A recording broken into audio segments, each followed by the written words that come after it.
Hello and welcome to The Inquiring Cat Does Recruitment. And this week we are going to be looking at LinkedIn for beginners, because there are plenty of people out there who are on LinkedIn, although I would have some early words of advice for the more mature and experienced members of the community, the working community, who have a profile on LinkedIn. You really want to make sure that your photograph is professional rather than unprofessional. It is amazing how many people put up a photograph that looks more suitable in their holiday snaps. It's very nice to show your personality, but at the end of the day, this is supposed to be a business platform. And to that end, for senior people or more mature members of the work community, I'd also say this: putting up a post about the fact that your cat has died, I'm very sorry to hear your cat's died, but nobody else is, or putting up that, do you like my new hairdo? Do you think this is more professional? I think it's very unprofessional that you put that up on your LinkedIn profile. You really need to remember that this is a business platform and you're trying to put your best foot forward as a professional within the sphere that you work in. And then when you're replying to or commenting on posts on LinkedIn, be a little bit careful about knee-jerk reacting your passion response to some topical issue that may be posted on there, because sometimes it's good to count to 10, take a breath, and wait to see how a situation evolves before you give your sage advice, because you may find you were on the wrong side of history quite quickly. So on to LinkedIn profiles for juniors. The question is, do you need a LinkedIn profile? And my advice is, in this day and age, yes, you do need to think about having a LinkedIn profile for whatever your career aspirations and no matter what sort of level you are at. But there are certain rules that you should obey without needing to get into masses of technical detail, just to have a very simple, as a student, a very simple profile on LinkedIn.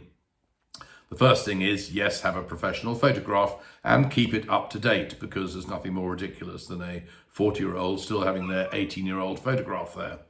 The second thing is, make sure that you put some kind of banner up behind you on LinkedIn. It's very easy to do, and something that perhaps reflects your career aspirations if you have not yet got a job and a company banner to put up there. And then when it comes to your life experiences, if you've never yet had paid employment, you should certainly list the voluntary jobs and the holiday jobs that you've done in reverse chronological order. In other words, the most recent employment or occupation or activity should be top of the list. Don't forget to put down your academic achievements, particularly if you are a younger member of the community.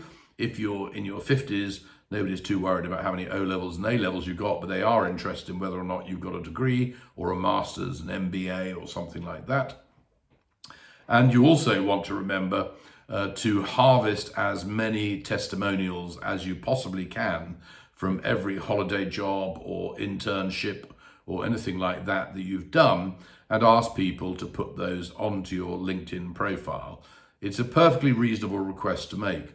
And if you look back at the earlier episodes of The Inquiring Cat Does Recruitment, you will see that I made the comment there that you should be peppering your LinkedIn profile, but more importantly, actually, your actual CV that you send responding to job opportunities with those testimonials. Because in the normal conventional recruitment process, your recruiter won't actually ask for references until you've leapt through many hurdles. If you can put those testimonials in your CV and in your LinkedIn profile, effectively you're showing your referrals and your recommendations, your testimonials ahead of the competition.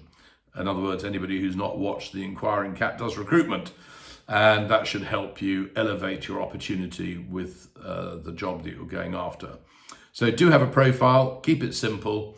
Put anything that's an achievement in there that you've had a hand in and that you could defend under cross-examination at interview, and keep it smart. And remember to keep updating it and make sure that it correlates accurately in detail and dates with your physical CV. That's our tips for today. If you like this stuff, don't forget to like and subscribe, And we will be issuing more face-to-face chats with industry leaders shortly on various recruitment sectors that you might be interested in considering, regardless of whether you're starting out in your career or looking for a mid-career change. That's all for now. Bye-bye.